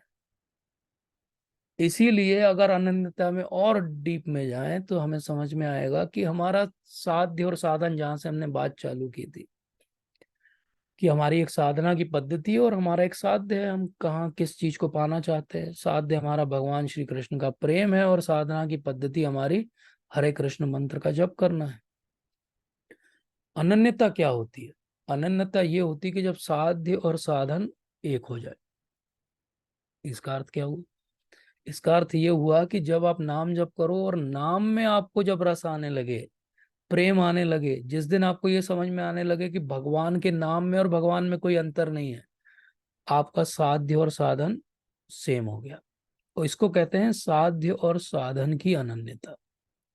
रूप गोस्वामी समझाते हैं कि ये साध्य और साधन की अनन्यता जब हो जाएगी तब एक्चुअली आपकी भक्ति में प्रगति हो रही। अन्यथा तब तक क्या है? तब तक एक प्रोसेस है और एक गोल है। गोल बोले बहुत दूर है, पता नहीं कब मिलेगा। प्रोसेस बोले कर रहे हैं, लेकिन उससे तो कोई रिजल्ट समझ में नहीं आ रहा। जैसे कोई बीमार हो, बहुत सीवियर सेप्टिसीमिया हो, उसको जब एंटीबायोटिक चालू की जाती है तो ऐसा नहीं होता कि पहली दूसरी डोज से वो ठीक होने लगता है। कुछ दिन उसको डोज चलती है, धीरे धीरे उसके पैरामीटर सुधरते हैं। ऐसे ही हम जब नाम जप कर रहे हैं तो 1-2 दिन में कुछ नहीं होने वाला है। लोग प्रश्न पूछते हैं कि 15 साल हो गए, 20 साल हो गए, हमारे कुछ हो क्यों नहीं रहा है? तो एक बार हमारे राधा गोविंद स्वामी महाराज हैं, उनसे किसी ने प्रश्न पूछा। उनसे पूछा कि महाराज बहुत साल हो गए नाम जप करते हुए, कुछ हो नहीं रहा है, कुछ रियलाइजेशन नहीं है, कुछ टेस्ट नहीं आ रहा है, क्या हो रहा है ये? महाराज ने सोचिए क्या उत्तर दिया होगा। महाराज ने एक वर्ड में उत्तर दिया। उन्होंने बोला कि कितने जन्म हो गए, और चुप हो गए वो। इसका अर्थ क्या है कि कितने जन्म हो गए जब तुमने भगवान का नाम नहीं लिया? हजारों, करोड़ों, क्या पता। और आज जब लेना चालू किया तो 15-20 साल में हमें दिखने लगता है कि अरे कोई रिजल्ट क्यों नहीं आ रहा, हमारे अंदर नाम का प्रभाव क्यों नहीं हो रहा। तो ये क्यों है? क्योंकि हमारा अभी साध्य और साधन अलग अलग है। जब साध्य और साधन की अनन्यता होगी तब ये बात बनेगी। क्योंकि हम देखें, अगर बहुत अच्छे से डीपली एनालाइज करें, तो जो ज्ञान योगी है वो क्यों कर रहा है कुछ भी, ये जो भी प्रोसेस वो फॉलो कर रहा है ज्ञान प्राप्त करने की, वो क्यों कर रहा है? क्योंकि उसको ऐसा लगता है कि ये जो संसार है यहाँ से उसको छूटना है। तो उसको छूटने का, मुक्ति का जो तरीका है बोले वो ज्ञान के द्वारा मिलेगा, इसलिए वो ज्ञान योगी है। जो कर्म योगी है वो क्यों काम कर रहा है? क्योंकि उसको यहाँ और अच्छा मिल जाए, स्वर्ग मिल जाए, इसलिए कार्य कर रहा है। जो कोई ध्यान योगी है वो ध्यान क्यों लगा रहा है? अगेन उसका भी पर्पस यही है कि किसी तरह भगवान में जाके विलीन हो जाए। इन तीनों में से किसी का भी पर्पस सेवा नहीं है। ज्ञान योगी भी सेल्फिश है, कर्म योगी भी सेल्फिश है, और ध्यान योगी भी सेल्फिश है। ये बात बहुत ध्यान से हमको समझनी चाहिए। ज्ञान योगी क्यों सेल्फिश है? क्योंकि वो यहाँ से छूटना चाहता है। कर्म योगी क्यों सेल्फिश है? क्योंकि वो यहाँ एंजॉय करना चाहता है। ध्यान योगी क्यों सेल्फिश है? क्योंकि वो यहाँ से इतना ज्यादा त्रस्त हो गया कि वो विलीन होके शांति से रहना चाहता है। लेकिन तीनों अपना भला चाहते हैं। और भक्ति योगी क्या कहता है? भक्ति योगी कहता है मुझे मेरे लिए कुछ भी नहीं चाहिए। मुझे क्या चाहिए? मुझे जो आप देना चाहो दो, लेकिन मुझे अपने लिए कुछ भी नहीं चाहिए, मुझे आपके लिए चाहिए। मैं आपको प्रसन्न करना चाहता हूँ। तो यही अंतर है भक्ति योगी में और एक किसी और योगी में। इसलिए इस बात को समझना बहुत जरूरी है कि ज्ञान योगी, कर्म योगी और हठ योगी का साधना और साध्य अलग अलग है। लेकिन भक्ति योगी अकेला है जिसका साध्य और साधना दोनों सेम है। इसीलिए एक बहुत सेलिब्रेटेड श्लोक है 5.29, जिसमें कहते हैं भोक्ताराम यज्ञ तपसाम सर्वलोक महेश्वरम सूर्योदय सर्वभूतानाम ज्ञात्वा माम शांति मच्छति। अब एक ऊपरी तौर पे आप इस श्लोक को पढ़ोगे तो आपको क्या लगेगा कि ठीक है, भगवान कह रहे हैं कि मैं यज्ञ का भोक्ता हूँ, सारे लोगों का महेश्वर हूँ, सबका फ्रेंड हूँ, और मुझे ऐसा जान लोगे तो तुम्हें शांति मिल जाएगी। लेकिन एक्चुअली ये इतना सिंपल श्लोक नहीं है। प्रभुपाद इसको कहते हैं कि ये पीस फॉर्मूला है। और इसकी गहराई क्या है? श्लोक की इस गहराई बहुत गहरी है। और वो श्लोक की गहराई क्या है? भोक्ताराम यज्ञ तपसाम। तो इसका क्या मतलब हुआ कि कुछ लोग जो हैं भगवान को यज्ञ भुक के रूप में, योगी के रूप में पूछते हैं। कुछ लोग जो हैं वो सोचते हैं कि सारे तपस्याओं के भोक्ता कौन है? भगवान है। वो उनको कहते हैं कि वो तपभोग है। जो ध्यानी है वो भगवान को कैसे पूछता है? सर्वलोक महेश्वर के रूप में। तो इसका अर्थ क्या हुआ? भोक्ताराम यज्ञ तपसाम, यज्ञ या तप का भोक्ता भगवान को समझना एक योगी की अंडरस्टैंडिंग है। सर्वलोक महेश्वरम समझना एक ध्यानी की अंडरस्टैंडिंग। लेकिन सूरद सर्वभूतानाम ये समझना एक भक्त की अंडरस्टैंडिंग। तो जब हमने ये समझ लिया कि भगवान तो सूरद हैं, सबके फ्रेंड हैं, सर्वभूतानाम, तो जैसे ही हमको ये पता चलता है कि भगवान तो सबके फ्रेंड है तो हम रिलैक्स हो जाते हैं। भक्ति योगी हमेशा शांत रहता है, रिलैक्स रहता है। क्यों रहता है? क्योंकि उसको मालूम है अगर भगवान मेरे सबसे बड़े सुहृद हैं, सबसे बड़े वेल विशर हैं, फ्रेंड हैं, तो जब भगवान जो सबसे पावरफुल हैं अगर वो मेरे फ्रेंड हैं, तो मुझे फिर किसी से डरने की बात क्या है? मुझे किसी से द्वेष करने की बात क्या है? मुझे किसी से कंपटीशन करने की बात क्या है? क्योंकि भगवान तो मेरे लिए सब कुछ करेंगे। तो वो ये समझ जाता है कि कृष्ण कर्म कृत सर्व कर्म होए। कृष्ण के लिए कर्म करेंगे तो सारे कर्म अपने आप हो जाएंगे। जिसको भागवतम में कहते हैं कि जड़ को पानी देंगे तो पत्तों तक पानी अपने आप पहुंच जाएगा। इसीलिए इसी चैप्टर में जब हम आगे बढ़ेंगे तो लास्ट श्लोक भगवान इसीलिए बोलेंगे, जो हमने 5.29 में सीखा उसी को वो फिर से एक बार स्टैंपिंग करेंगे। वो क्या बोलेंगे? वेदेषु यज्ञेषु तपेषु च एव दानेषु यत पुण्य फलम प्रदिष्टम।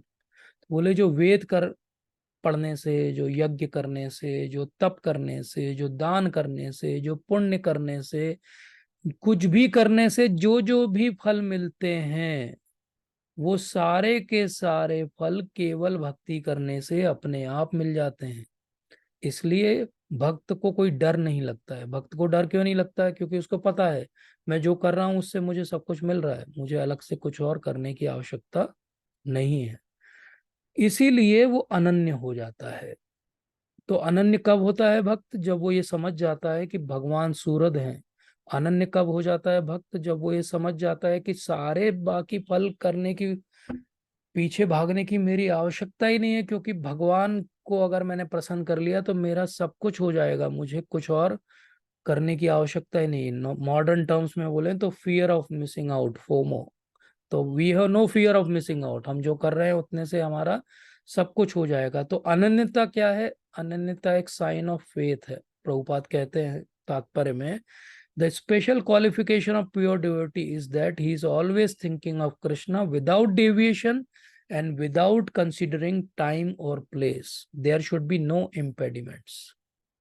तो प्रभुपाद की ये लाइन को अंडरलाइन कर लेना चाहिए।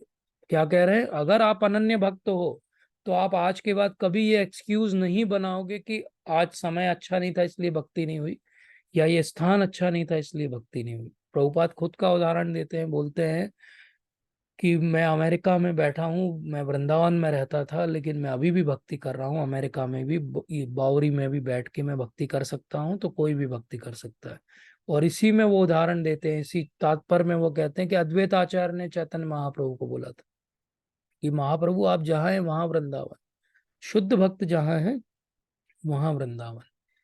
इसीलिए प्रभुपाद इस तात्पर्य में कहते हैं कि भक्ति योग कितना सिंपल हो गया। ना आपको कोई तप करने के लिए बैठना है, ना बहुत सारी यज्ञ की सामग्री इकट्ठी करनी है, ना बहुत सारा पैसा किसी को दान में देना है।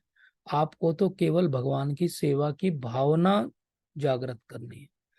और जो शुद्ध भक्त होते हैं वो कैसे होते हैं? लास्ट पैराग्राफ इस श्लोक का तात्पर्य का प्रभुपाद कहते हैं कि शुद्ध भक्त कैसा होता है? जो कभी भी भगवान को एक क्षण के लिए भी भूल नहीं पाता है। और बोले हुए ऐसा कैसे होता है? ऐसा होता है जब वो हरे कृष्ण कृष्ण कृष्ण हरे हरे, हरे राम राम राम हरे हरे, जब इसका वो कीर्तन करता है, सतत रूप से इसका नाम जप करता है, तब ऐसा उसको एक अंदर से शुद्धि होती है और उसको ये समझ में आता है कि हाँ, ये ही जो है वो सत्य है, अर्थात भगवान की भक्ति ही सत्य है। और जिस दिन उसको ये रियलाइज हो जाता है, उस दिन वो अपने आप अनन्य रूप से भगवान की भक्ति करने लगता है। और जब वो इस प्रकार से भक्ति करता है तो वो शांत रस में कर सकता है, दास्य रस में कर सकता है, साख्य रस में, माधुर्य रस में, वात्सल्य रस में, किसी भी रस में कर सकता है। लेकिन उसके लिए इम्पोर्टेंट क्या है? उसके लिए इम्पोर्टेंट है कि हमारे मन के अंदर के जो कल्मश हैं वो शुद्ध हों, और सारे हमारे जो सेंसेस हैं वो भगवान की सेवा में लगे। जब इस प्रकार से हम कुछ करते हैं और हम किसी भी चीज से डिस्ट्रैक्ट नहीं होते हैं। अनन्यता का एक और अर्थ है, एक टीकाकार हैं जो बताते हैं कि अनन्य चेतसा का अर्थ क्या हुआ? इस तरीके से अनन्य रूप से भगवान की भक्ति करना कि कोई ज्ञान की बात आपको वहां से डिगा ना पाए। तो कल को आप कुछ पढ़ो और आपको कंफ्यूजन हो, तो आपको ये कंफ्यूजन नहीं होना चाहिए कि भागवतम में गलत लिखा है। आपको क्या होना चाहिए? कन्विक्शन कि मेरे समझ में नहीं आ रहा है, भागवतम में तो सही लिखा हुआ है।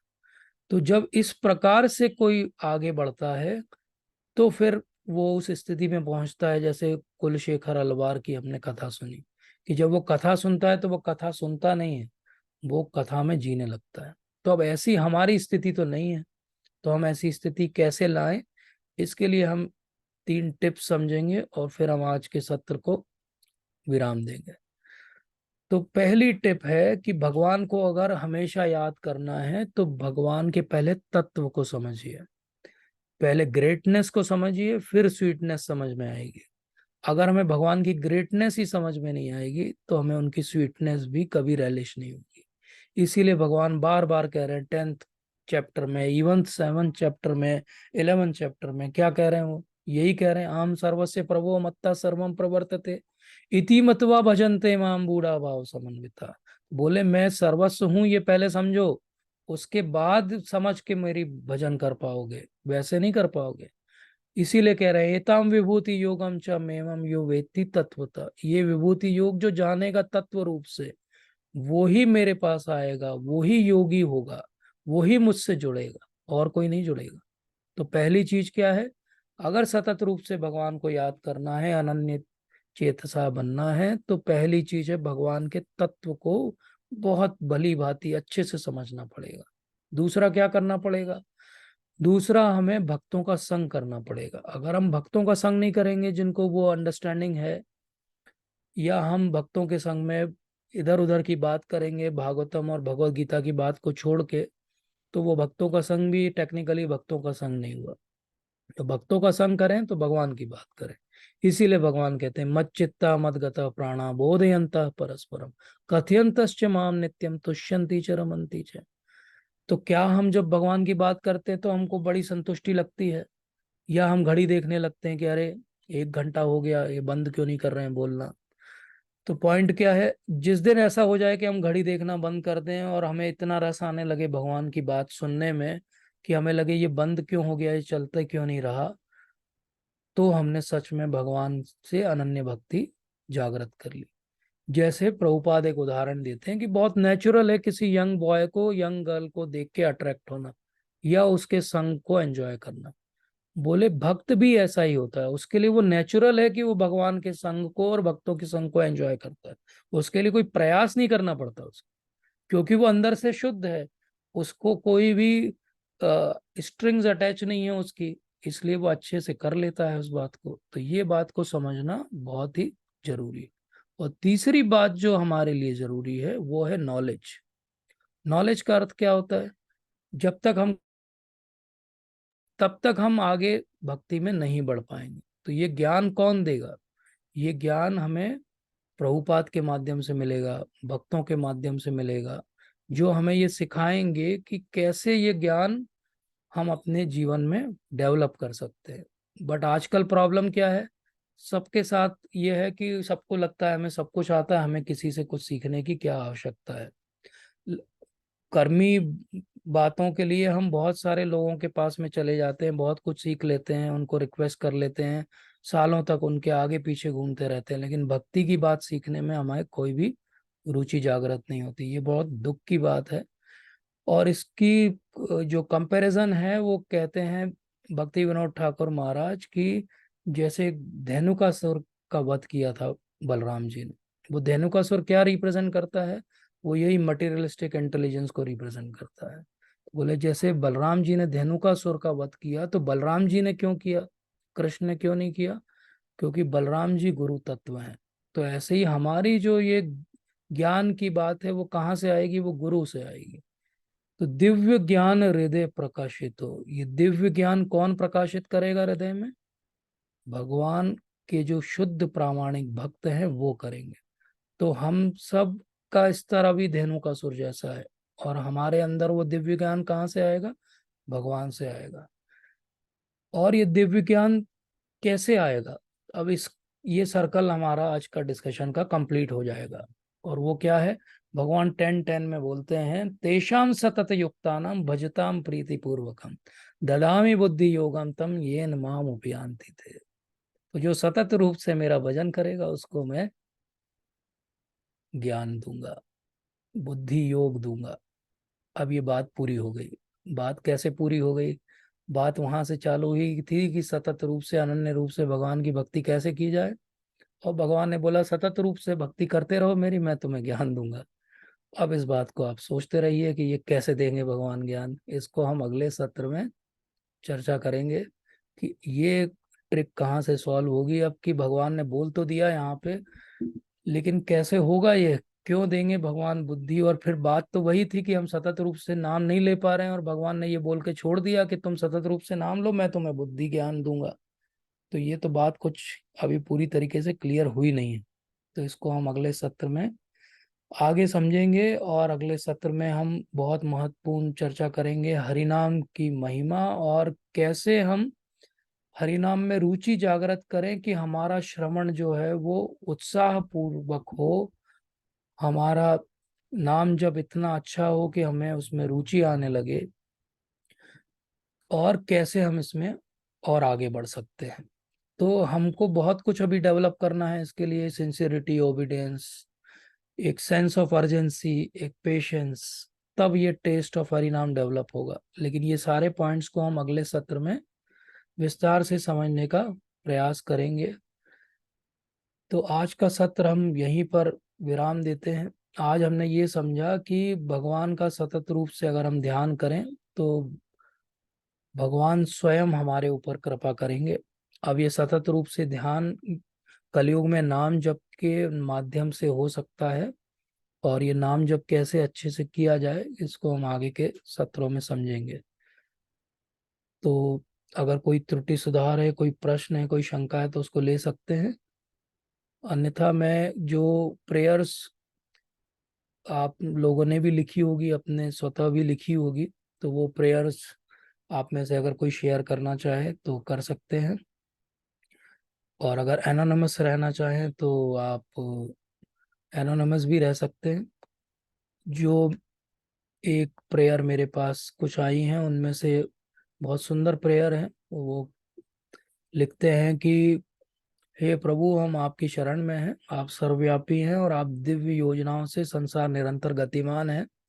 हे वसुदेव, आपके द्वारा प्रदत्त जल, वायु, आकाश से हम सदैव आपके ऋणी रहेंगे। इस प्रकार से ये प्रेयर क्या दिखा रही है? ये प्रेयर एटीट्यूड ऑफ ग्रेटिट्यूड दिखा रही है। तो ये बहुत महत्वपूर्ण बात है कि हमारा ग्रेटिट्यूड है कि नहीं भगवान के लिए। क्या हम सच में हृदय से भगवान की प्रार्थना करते हैं? और क्या हम चाहते हैं, जैसे इस प्रेयर के अंत में है कि पुनः आपसे प्रार्थना है कि आप हमें अपनी भक्ति और सेवा प्रदान करें। तो ये बहुत महत्वपूर्ण बात है। इससे ये स्पष्ट होता है कि जो ये प्रेयर कर रहे हैं उन्हें पता है कि भक्ति और सेवा भी भगवान ही प्रदान करेंगे। और हम सतत आपका कीर्तन और स्मरण करते हुए इस भौतिक जगत के जन्म मृत्यु के चक्र से छूटकर आपका सानिध्य प्राप्त कर सके। तो इस प्रकार की हमारी प्रेयर होनी चाहिए। एक प्रेयर और है कि हे प्रभु जी, मैं एक भटका हुआ जीव हूँ, मुझे कुछ नहीं पता क्या करना है, क्या सही है क्या गलत है, प्रार्थना भी क्या करना ये भी नहीं पता। तो ये विनम्रता की प्रेयर है। तो एक हमने प्रेयर देखी एटीट्यूड ऑफ ग्रेटिट्यूड, और ये जो प्रेयर है ये विनम्रता की प्रेयर है कि मुझे कुछ भी नहीं आता, मैं आपके शरण में हूँ, आपको जैसा करना है वैसा मेरे साथ करिए। एक प्रेयर है कि 24 आवर्स हम आपका ही स्मरण करते रहते हैं, किसी प्रकार से हम आपकी ही सेवा करना चाहते हैं और हम आप ही की भक्ति में लगना चाहते हैं। तो मुझे ठीक से वो तरीका नहीं आता, लेकिन आप गुरु महाराज के द्वारा और भक्तों के द्वारा हमें वो तरीका समझाएंगे। एक प्रेयर ऐसी भी है कि जिसमें भगवान से ये कहा जा रहा है कि वो भगवान को कैसे अलग अलग रूप में देखते हैं। तो वो एक छोटे बच्चे की जो स्माइल है उसमें भगवान को देख रहे हैं, और एक वॉचमैन या कोई ड्राइवर या कोई व्यक्ति आपके घर पे काम कर रहा है, वो जब जिम्मेदारी से अपना कार्य करता है, अपना धर्म पालन करता है, तो उसमें भी वो भगवान को देख रहे हैं। और इस प्रकार से अलग अलग रूप से वो भगवान का दर्शन हर जगह कर रहे हैं, और फिर ये रियलाइज कर रहे हैं कि एक्चुअली मेरे अंदर कोई क्षमता नहीं है कि मैं कितना आपको ग्लोरीफाई करूं और कितना मैं आपको समझूं। इसलिए मेरे सब जब भी ऐसे क्षण आते हैं जब मैं एंगर में हूँ, ग्रीड में हूँ, लस्ट में हूँ, डिजायर में हूँ, तो क्या भगवान मैं आपको याद कर पाऊंगा? और ऐसे समय में मैं कैसे आपसे प्रेम कर पाऊंगा? और कैसे मैं आपसे पूछूं कि मैं इन सब से दूर हो पाऊंगा क्या कभी? तो ये भी एक तरह की प्रेयर है जिसमें हम भगवान का दर्शन नित्य हमारे आसपास जो चल रहा है उसमें कर रहे हैं। और ये इनमें से कोई भी प्रेयर भागवतम की प्रेयर नहीं थी। ये सारी प्रेयर भक्तों की स्वतः स्फुरित जो है वो प्रेयर्स हैं। तो इससे हम सीखते हैं कि जैसे जैसे हम भक्ति में आगे बढ़ेंगे तो हमारे अंदर भी स्पॉन्टेनियस प्रेयर करने की क्षमता जो है वो आएगी। और ये विनम्रता का भाव, ये भाव कि सब कुछ आपने ही दिया है, ये भाव कि जहां भी मैं देखूं मैं आप ही का दर्शन करूं, यही एक्चुअली प्रेयर का कंपोनेंट होना चाहिए। तो जब हम रोज ऐसी प्रेयर करेंगे, हमने क्या समझने का प्रयास किया आज कि हमारी अंतिम प्रार्थना कैसी होगी? हमारी अंतिम प्रार्थना वैसी होगी जैसी हमारी रोज की प्रार्थना होगी। रोज की प्रार्थना की क्वालिटी इंप्रूव करेंगे तो हमारी अंतिम प्रार्थना की क्वालिटी स्वतः ही सुधर जाएगी। और हम कोई स्मार्टनेस दिखाएंगे कि चलो आखिरी दिन हम याद कर लेंगे, कि आखिरी दिन हम बोल देंगे, तो ऐसा कभी भी नहीं होगा। भगवान हमसे ज्यादा स्मार्ट है। तो हमें प्रयास क्या करना चाहिए? हमें यही प्रयास करना चाहिए कि मेरी भक्ति केवल एक बात पे निर्भर करेगी, वो है आखिरी एग्जाम पे, कि अंत काल में मैं ये क्या याद करूंगा। तो अब आप में से कोई अपनी प्रेयर, हार्टफेल्ट प्रेयर शेयर करना चाहिए, या जो मैंने प्रेयर्स पढ़ी थी उनके जो भी रचयिता हैं वो कुछ बोलना चाहें तो बोल सकते हैं। Thank you so much.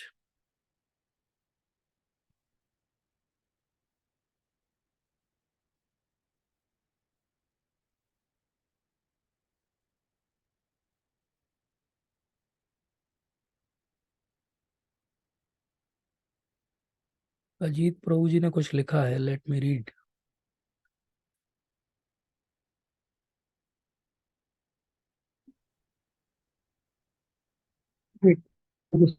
Yes Prabhu जी।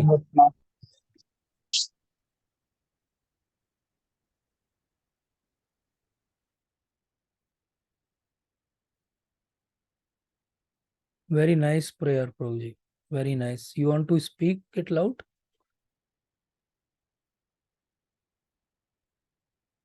अजीत प्रभु जी।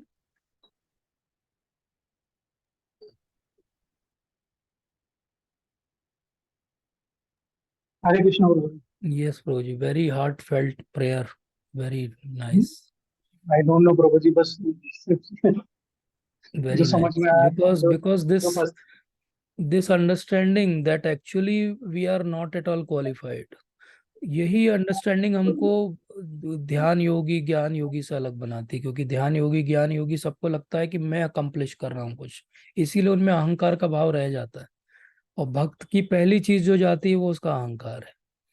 तो इसलिए ये बहुत ही महत्वपूर्ण है समझना कि हमारी कोई भी क्वालिफिकेशन नहीं है, ये अहेतु की कृपा है गुरु महाराज की और भक्तों की और फिर भगवान की, कि हम भक्ति कर पा रहे हैं। जी इसीलिए संघ में रहना बहुत आवश्यक है, और बिना एसोसिएशन के कुछ भी आगे नहीं होने वाला है, इसको रियलाइज करना भी आवश्यक है। Thank you so much Prabhu ji. You want to elaborate it further? Thank you Prabhu ji. Prabhu ji, बस मैं आज का मेरे लिए जो टेक अवे आज के सेशन का, वो एक लाइन है जो आपने बोली कि जी if we want to cherish the sweetness of supreme, then we need to understand his greatness. Yes वो यस। लाइन मुझे बस वो बिल्कुल याद हो गई है जैसे। Thank you Prabhu ji, thank you so much, thank you so much. और मेरे लिए ठीक है प्रार्थना प्रभु करिए कि किसी दिन मुझे भी याद हो जाए ये लाइन। जी। नहीं Prabhu ji, thank thank you you, Prabhu ji for telling us thank you and Prabhu. enlightening us as always. No, Prabhuji, I am always just repeating what Prabhupada has said, what Guru Maharaj has said. Like I always tell, 1966 का lecture है प्रभुपाद का इसी श्लोक पे, और 1998 का गुरु महाराज का एक लेक्चर है। Listen to those, this all content came from there only. जी प्रभु जी। जी 1966 and 1968. 1998 का ओके। परम पूज्य राधानाथ स्वामी महाराज का एक लेक्चर है, और शिला प्रभुपाद का 1966 का न्यूयॉर्क में उन्होंने लेक्चर लिया है 8.1415 पे। तो जी उसको प्रभु जी, मैं सुनिएगा नोट कर प्रभु जी। लूँ। जी जी Prabhu ji. Thank you Prabhu ji, thank you thank you. Prabhu ji. Hare Krishna. Hare Krishna. जी माता जी, आपका हैंड रेज है कुछ? Hare Krishna Prabhu ji. Hare Prabhu ji, Krishna. Thank you so much for the wonderful session. Thank you माता जी। जब आप भगवान को ग्लोरीफाई कर रहे थे कि भगवान कितने महान है, मतलब इतने, मतलब पूरे ब्रह्मांड का राजा होते हुए भी वो अपने काउहर्ड फ्रेंड्स के साथ इतने विनम्रता के साथ हार जाते हैं सब कुछ, तो वो बहुत ही इमोशनल था प्रभु जी। और ये एक क्वेश्चन था प्रभु जी मेरा, कि जब सब लोग ऐसा बोलते हैं, किसी की जैसे अर्ली स्टेज पे डेथ होती है, तो लोग बोलते हैं कि अच्छे इंसान को भगवान जल्दी बुला लेते हैं। जी तो प्रभु जी, ये इसको कैसे कनेक्ट, क्या किस तरीके से समझा जा सकता है? जी माता जी, ऐसा बोला जाता है, और ये एक्चुअली इसको ऐसा समझा जाए कि कभी कभी हो सकता है कुछ और भी कारण रहा हो, लेकिन हमारा जो समाज है वो बहुत सभ्य समाज है, और सभ्य समाज में हमेशा किसी की भी मृत्यु पे कोई प्रश्न चिन्ह कभी नहीं उठाया जाता। और मृत्यु के बाद हमेशा उस व्यक्ति के लिए हमेशा अच्छा सोचा जाता है और अच्छा बोला जाता है, चाहे वो आपका दुश्मन भी हो। जैसे हम देखते हैं कि रावण के वध के बाद भगवान स्वयं इंतजाम करते हैं कि उनका अच्छे से क्रियाकर्म हो, और विभीषण को वो इंस्ट्रक्शंस देते हैं। आप वाल्मीकि रामायण पढ़ेंगे तो पूरे लंबे चौड़े इंस्ट्रक्शन देते हैं कैसे करना है। तो बेसिकली ये अंडरस्टैंडिंग भी है ऐसा बोलने के पीछे कि we don't want to offend anyone. लेकिन अगर वो भक्त हैं और वो जल्दी चले जाते हैं तो ऐसा भी वैष्णव अंडरस्टैंडिंग में समझाया जाता है कि भगवान को वहाँ उनकी सेवा की आवश्यकता है, इसलिए उन्हें बुला रहे हैं। तो डेफिनेटली दोनों एंगल से हम इस बात को समझ सकते हैं माता जी। हमारे लिए तो ये है कि जो भी डिपार्टेड सोल हैं they are great and we should pray for them wherever they are, they should be happy, satisfied and bless us. ठीक है माता जी, thank you so much. Thank you माता जी, थैंक यू।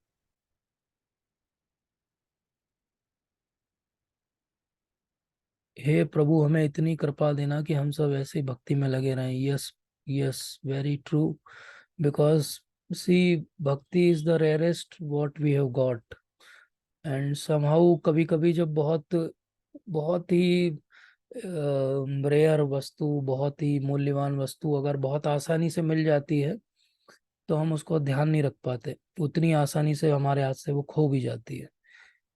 तो इसलिए हमको सबको ये ध्यान रखना चाहिए कि भक्तों के संग में हम अच्छे से रहें, भक्ति करते रहें। जहाँ से भी हमें, भक्ति विनोद ठाकुर महाराज कहते हैं कि जो भी भक्ति के उद्दीपन हो वो हमें स्वीकार करने चाहिए। जहाँ से हमारी भक्ति इंक्रीज होती हो, जहाँ से हमें कुछ उसके लिए स्टिमुलस मिलता हो, वो सारे कार्य हमेशा एक्सेप्ट करना चाहिए और करना चाहिए और ध्यान रखना चाहिए। Very true. कुछ और प्रश्न या कोई, प्रवीण प्रभु जी कुछ इसमें ऐड करेंगे? हरे कृष्ण प्रभु जी, दंडवत हरे प्रणाम। कृष्ण, धन्यवाद, प्रणाम प्रभु जी। We are very eager to listen to you, and maybe I overspoke and took your time. Yes, नहीं नहीं Prabhu. प्रभु जी, अरे आपने सारा बहुत अच्छे से समराइज किया, इतना बहुत ही अच्छा सेशन। और पिछले सेशंस को अगर इसमें मिला लें तो बात ऑलमोस्ट कंप्लीट है। कहीं कुछ जो लास्ट वाले सेशंस थे दो और ये वाले जी। सेशन को मिला के पूरा वो कंप्लीशन की तरफ चला जाता है। बहुत सारे एग्जाम्पल दिए आज आपने, और अनन्यता जो है वो इसी तरह से भक्तों के द्वारा ही सीखी जा सकती है, उनका अनुगमन करके ही सीखी जा सकती है। जो रामचरितमानस में या रामायण में हनुमान जी अनन्यता के सबसे बड़े उदाहरण हैं अगर देखे तो। और भगवान जो है रामचरितमानस में अनन्यता का इंस्ट्रक्शन हनुमान जी को ही दे रहे हैं, उसके अलावा उन्होंने किसी और को अनन्यता का इंस्ट्रक्शन और कंपैरिजन दोनों ही नहीं दिए। एक प्रकरण है कि जब भगवान राम सीता जी की खोज के लिए निकलते हैं तो किष्किंधा कांड में पहले ही शुरू के तीसरे दोहे में ये चीज आती है। तो हनुमान जी जो है वो सुग्रीव के इंस्ट्रक्शन पे भगवान राम से मिलने के लिए जाते हैं। वो सुग्रीव कहते हैं देखिए दो लोग कौन आ रहे हैं और कहीं ये इनको बाली ने तो नहीं भेजा है। तो वो डर के मारे पर्वत पे छिप जाते हैं और हनुमान जी को भेजते हैं। तो हनुमान जी वानर रूप छोड़ करके ब्राह्मण रूप ले लेते हैं और वहां पर जाकर के और उनके सामने हाथ जोड़कर कहते हैं कि आप कौन हैं जो मनुष्य रूप में है, कोई देवता है, भगवान है, यहाँ क्या कर रहे हैं। तो भगवान भी जो है वो उस समय लीला करते हैं और कहते हैं कि मैं तो अपनी पत्नी, खोई हुई पत्नी को ढूंढ रहा हूँ।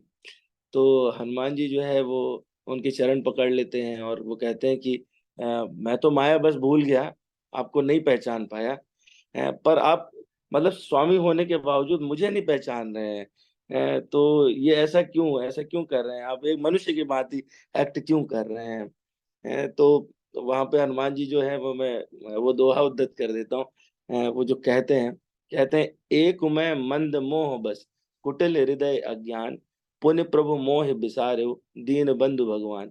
मतलब मैं तो क्या है कि एक तो बुद्धि से कम हूँ और मोह में हूँ, मेरा हृदय भी कुटिल है, अज्ञानता भरी हुई है। तो मुझे क्यों आप ने भुला दिया, मुझे क्यों नहीं आपने पहचाना है। और फिर आगे कहते हैं जदप नाथ बहु अवगुण मोरे, शिव सेवक प्रभु परे जनि बोरे।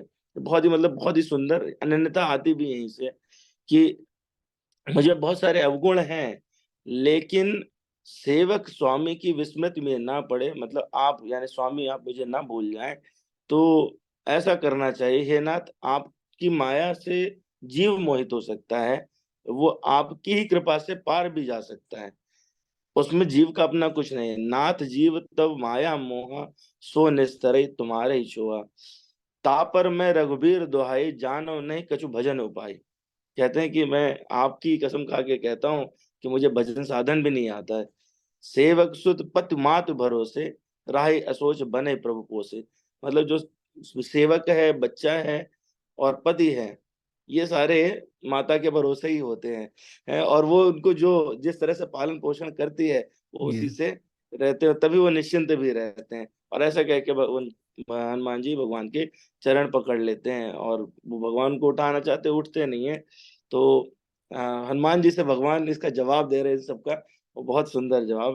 कहते हैं कि सुन कप जिय मानस जन ऊना, तय मम प्रिय लक्ष्मण ते दूना। ये भगवान की महानता है। पूरे रामचरितमानस में यदि आप देखें तो कोई भी उनसे दास्य भाव भी लेकर के गया तो भगवान ने उसे दास नहीं कहा। पूरे रामायण में कहीं किसी को भी भगवान ने दास स्वीकार ही नहीं किया। अच्छा, उन्होंने उसको मित्र बना लिया या फिर उसको भाई बना लिया, हाँ बराबर, यस, वेरी ट्रू, है ना। यस सुग्रीव जी को मित्र बना लिया, यस यस विभीषण को यस, मित्र आई वाज बना लिया, थिंकिंग है सेम, ना, और यस नहीं तो वो यस भाई बना लेते हैं यस, वो। और मतलब कितनी बड़ी बात है कि जिसको भाई बनाते हैं उसके कंपैरिजन दे देते हैं। लक्ष्मण जी जो है वो साथ में चल रहे हैं, भरत पूरी सेवा प्रिय कर रहे सम हैं, भाई, यस है ना, और फिर कहते हैं यस क्या है यस कि यस, मतलब यहाँ पे आप देखिए कह रहे हैं सुन कपि जिय मानस जिन जन ऊना, मन में ग्लानि मत करो, तय मम प्रिय लक्ष्मण ते दूना। लक्ष्मण जी, अगेन और कंपैरिजन हाँ लक्ष्मण जी हैं, साथ में है, सेवा में लगे उनके हैं, सामने बोल कोई रहे, नहीं है उनके सामने, कह रहा हूँ तो, और आप मुझे लक्ष्मण जी से दुगने प्रिय हो। ओ आगे फिर इसका जस्टिफिकेशन देते हैं भगवान, कहते हैं समदर्शी मोहि कह सबको। मुझे हर पूरा जनता जनार्दन सब लोग समदर्शी कहते हैं कि किसी समय कोई पक्षपात नहीं करता, लेकिन सेवक प्रिय अनन्य गति सो। मुझे प्रिय यस, कौन है? वो सेवक जो अनन्य अनन्य है, है, इसलिए तुम मुझे लक्ष्मण जी से दूने प्रिय हो। और आगे मतलब अनन्यता की परिभाषा भगवान देते हैं, कहते हैं सो अनन्य जाके अस मति न टरई हनुमंत, मैं सेवक सचराचर रूप स्वामी भगवंत। है तो वो अनन्य कौन है? जिसकी बुद्धि कभी भी टलती नहीं है। आपने भी बोला है ये बात, है कि जिसकी बुद्धि कभी टलती नहीं, कि भगवान ही सब कुछ है। भगवान पूरे जितना जड़ चेतन है, चराचर है, वो उसमें भगवान ही छाए हुए हैं, ये भगवान का ही रूप है, और मैं सेवक हूँ। तो चाहे वो जड़ चराचर का हमको सेवा करनी है, भगवान के प्रत्यक्ष रूप में सेवा करनी है, अप्रत्यक्ष रूप में सेवा करनी है हमारा रोल सेवक वाला ही। और हमको ये पता होना चाहिए कि सब कुछ जो है वो भगवत में है, उनके अलावा कुछ नहीं है। तो ये हनुमान जी इस तरह से देखे तो अनन्यता के एक मूर्त रूप है। और एक सेशन हुआ था, मुझे लगता है 1 महीना पहले आपने लिया था, जिसमें 5 पॉइंट फॉर्मूला वाले श्लोक पर चर्चा हुई थी, यस यस, है ना, जिसको प्रभुपाद जी ने 11.55 11.55, यस जी, है ना, जिसमें प्रभुपाद जी ने उसके उसमें तात्पर्य में कहा कि ये भगवत गीता का सार है। उसमें दूसरी लाइन में ही प्रभुपाद जी ने ये बात लिखी है, और उसमें दो फिर भक्ति रसामृत सिंधु के 2 श्लोक वहां पे यस यस उद्धृत यस, हैं। You remember it, thank you सो तो मच। तो वो मतलब उसमें 5 जो 5 पॉइंट फॉर्मूला है वो एक्चुअली अनन्य भक्ति है। मत कर्म कृत मत परमो, मद भक्ता संग मन संग वर्जिता, वर्जिता, यस, निर्वैरा सर्वभूतेषु, यह सा मामेति पांडव। 5 चीजें बोली, ये 5 कोई भी करे, मतलब अनन्यता किसी को अगर उसको पता नहीं कि चेक कैसे करनी करनी है, है, हाँ, हाँ, तो ये चेकलिस्ट है, 5, बस ये 5 वो अपने जीवन में ले आए, और वो यस, अपने आप ही ये अनन्य तो हो ये जाए, अनन्य हो जाएगा। और ये पांचों की पांचों हनुमान जी में बिल्कुल एकदम बहुत अच्छे से विद्यमान है। किसी किसी को कंफ्यूजन हो सकता है कि बाकी ठीक है, मत कर्म मत मत कर्म कृत तो है ही है वो। राम काज कीने बिन मोहि कहाँ विश्राम, करते ही है पूरे टाइम। मद भक्ता, राम जी के अलावा कुछ और भगवान कृष्ण कोई भी आ और, जाते हैं तो भी वो कहते हैं कि भैया हमारा हाँ तो हो नहीं देता नाता, हमारे तो आप आप युद्ध लड़वाओ, लड़ो, हमें कोई लेना देना नहीं है। वो और जो गोपियों संग वाला भी याद वर्जित, आता है, वो जी नारायण जब आ जाते हैं उनके सामने, तो जी जब गोपियां उनको नजरअंदाज करके चली जाती है, और जब राधा रानी आती हैं तो वो नारायण के दो जो हाथ हैं वो मेल्ट हो जाते हैं, उनके सामने वो रह ही नहीं पाते। ये अनन्यता है। ये होता है। तो यस। वही चीज है ना, संग वर्जिता में भी है कि हनुमान जी किसी से भी कुछ भी आसक्त नहीं रहते, उन लोगों के साथ में नहीं रहते कभी जो, लेकिन निर्वैरा पे क्वेश्चन होता हो सकता है। सबको लगता है, लग सकता है कि हनुमान जी ने तो युद्ध में बहुत सारे राक्षस मारे, तो वैर होता तभी मारते। लेकिन मजेदार बात यह है कि पूरा, चाहे वाल्मीकि रामायण उठा लीजिए या रामचरितमानस, हनुमान जी ने किसी के ऊपर प्रहार स्वयं से नहीं किया। वो तभी प्रहार करते जब सामने वाला प्रहार करता है। और वो, मतलब रावण जब उनसे प्रश्न पूछता है, सुंदरकांड जो लोग पढ़ते होंगे तो वो रावण उनसे कहता है कि हे वानर, तूने ऐसा क्यों किया, तू क्यों आया और तूने उत्पात क्यों मचाया। तो वो बोलते हैं, जिन मोहि मारा ते मैं मारे, तही पर बांधे तने तुम्हारे। मतलब मेरी तो कोई गलती ही नहीं है, जिन्होंने मुझे गलती नहीं, मारा टिट फॉर टैट है, है। मैंने तो उनको बस मारा। मोहि न कछु बांधे कई लाजा, हम्म। किए ने चाहो निज प्रभु कर काजा। मतलब यहाँ पर वो मत कर्म कृत वाली बात कह रहे हैं कि मुझे कोई लेना देना नहीं है, मुझे बांध डालो, नीचे डाल दो, आप क्या करना है वो करो, मुझे किसी तरह से कोई शर्म नहीं है, मैं तो सिर्फ भगवान का काम करना चाहता हूँ। है, और ये वाली जो है चीज, वो पूरे रामायण में सब जगह है। कहीं पर भी हनुमान जी अपनी तरफ से कोई प्रहार किसी के ऊपर कभी नहीं करते, कभी भी नहीं करते। तो अनन्यता का सबसे बड़ा जो उदाहरण मुझे लगा कि वो इस तरह से हनुमान जी में हमें उनसे ये शिक्षा लेनी चाहिए। बहुत और अच्छा। इसी ये उसी तो अपने आप तात्पर्य में में एक सेशन हो सकता है प्रभु जी आपका।